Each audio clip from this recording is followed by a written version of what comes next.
Hi! இன்றைக்கி நம்ம என்ன பார்க்க போகிறோம்னா, ஒரு உப்புருண்டை ரெசிபி தான் பார்க்க போகிறோம். இது ஆக்சுவலாக ரைஸ் நான் அரைக்கிறதுக்கு முன்னாடி 1 கப்பு தேங்காய் எடுத்துக்கிட்டேன். 1 1/2 டம்ளர் ரைஸ் ஊற வச்சுருந்தேன். இட்லி அரிசி தான். 1 கப்பு தேங்காய் எடுத்து அதையும் மிக்சியில் கிரைண்ட் பண்ணிவிட்டு அதுக்கப்புறம் தான் ரைஸ் போட்டேன். அதோட வீடியோ எங்கே மிஸ் ஆச்சுன்னு தெரியல. வீடியோ எடுத்ததே ஏதோ ராங்காக இருக்க மாதிரி இருக்குது. கரெக்டாக இல்லை வச்சது ஆங்கிள்னு நினைக்கிறேன்.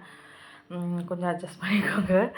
ஆயில் போட்டுட்டு கடுகு நல்லா பொரியட்டும்னு சொல்லி ஒரு கைப்பிடி உளுந்து போடுங்க, ஒரு கைப்பிடி கடலைப்பருப்பு போடுங்க. அந்த பருப்புலாம் ரொம்ப டேஸ்ட்டாக இருக்கும் சாப்பிட்றதுக்கு. இந்த காஞ்ச மிளகா இருக்கு இல்லையா, அதை நல்லா குட்டி குட்டியாக கட் பண்ணி வச்சுக்கோங்க கத்திரி வச்சு. இந்த பருப்பு நல்லா செவக்க வெந்ததுக்கப்புறமா காஞ்ச மிளகாவை ஆட் பண்ணுங்கள். நெக்ஸ்ட் வந்து நம்ம வந்து மாவு அரைச்சி வச்சுருக்கோம் இல்லையா, அதில் வந்து பெருங்காயப்பொடி போட்டுக்கோங்க. நல்லாவே போட்டுக்கோங்க, ஒரு 1/4 ஸ்பூன் கிட்ட.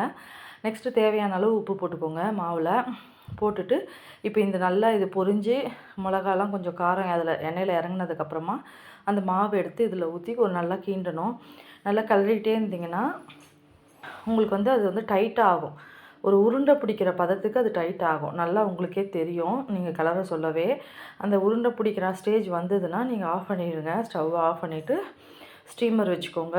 உங்கள் வீட்டில் என்ன ஸ்டீமர் இருக்குது, இட்லி பாட்டு வச்சுக்கலாம், எது வேணாலும் வச்சுட்டு நம்ம அதில் உருண்டை பிடிச்சி அதில் வைக்க வேண்டியது தான். ஒரு 15 நிமிஷம் நல்லா வேகட்டும்னு சொல்லி விட்டுட்டு அதுக்கப்புறம் உருண்டையை உடச்சி பார்த்திங்கன்னா நல்லா அழகாக பொலன்னு உதிர்ந்து வரும்.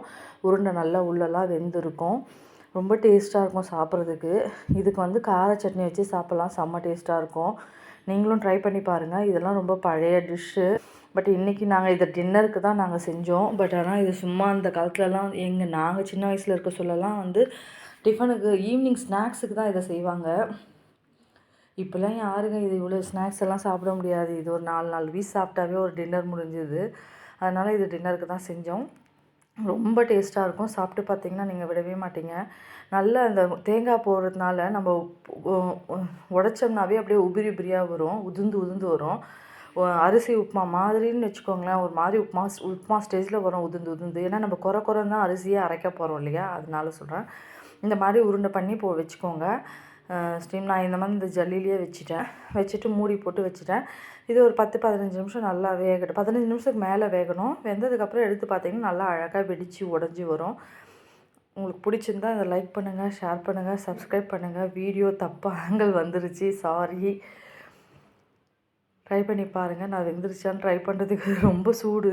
நான் உடச்சி பார்த்தா அது உள்ளே நல்லா வெந்தது தெரிஞ்சு ஆஃப் பண்ணிட வேண்டியது தான். ஆமாம், அவ்வளோதான், வெந்துருச்சு. செம்ம டேஸ்ட்டாக இருக்குங்க. ட்ரை பண்ணி பாருங்கள், ரொம்ப நல்லாயிருக்கும். இது பழைய காலத்து டிஷ்ஷு.